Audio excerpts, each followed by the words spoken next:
We have breaking news in Dallas. The Cowboys moving on without Jason Garrett as head coach. The move widely speculated since the end of the season. 4 days ago, perhaps as far back as midseason, maybe even last February, when Garrett didn't receive a contract extension, comes very much on owner Jerry Jones' timetable. Garrett, 9.5 seasons in charge in Dallas, just 2 playoff wins, 4 8-8 seasons.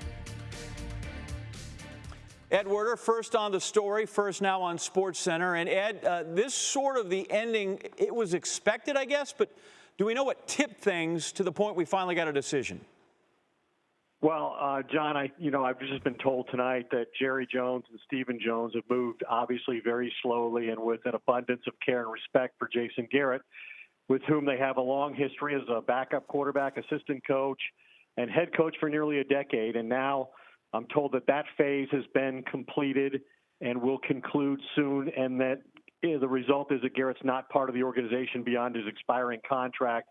And so the next phase will involve the candidate interviews, and that should begin quickly hereafter. I know this.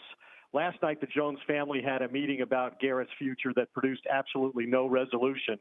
But now it does seem that we finally have one that seems sensible, considering that Garrett, as you mentioned, was forced to work the final year of his contract, and he failed to meet the established criteria for his return.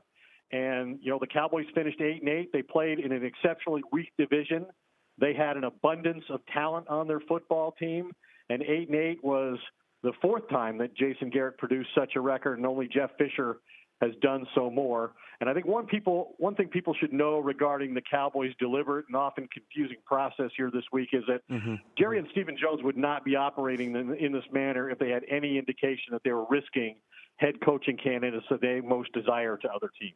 So really, in this case, it boils down more to relationships than results in the delay. Is that correct? Yeah, I think it's totally about that. I think there was some conflict about what produced the 8-8 result this year that they clearly did not expect for a team that, in training camp, Stephen Jones told us publicly they thought this was the best team and the best roster that they had had since they won Super Bowls in the 90s. And they very specifically said that they deliberately did not renew Jason Garrett's contract or extend him, that he was going to have to prove his value to the organization, and that their expectation was to take the next step, which everybody interpreted to mean an NFC championship game at minimum. All right, next coach, names might be premature, but why will the next head coach be a unique hire for this franchise? How negotiable is Jerry Jones on his involvement as owner? And I think you could make the argument that this hire needs to be initiated with Executive Vice President Stephen Jones, his son being the lead person, because he's the one who's most likely to run the family franchise and control the daily operation long term. And he's been, very influential in a lot of big decisions, releasing Terrell Owens, refusing to allow Jerry to draft Johnny Manziel over Zach Martin. And I don't know exactly what their list is, but I know that in the time I've covered the Cowboys, that Jerry has often claimed the Cowboys can have the best there is in coaching, and yet it seems that's only been true twice, Jimmy Johnson and Bill Parcells. And one of the reasons for that is the role that he's had as the owner and the general manager, and the other is that he has seldom believed that it's necessary to pay big money to head coaches. Again, Johnson and Parcells are the exception. So is Jerry under enough pressure now, John, to make another exception? Because some of the people I believe to be on their list, such as Urban Meyer and Lincoln Riley and Dan Mullen, Josh McDaniels, they are not going to come to Dallas cheaply.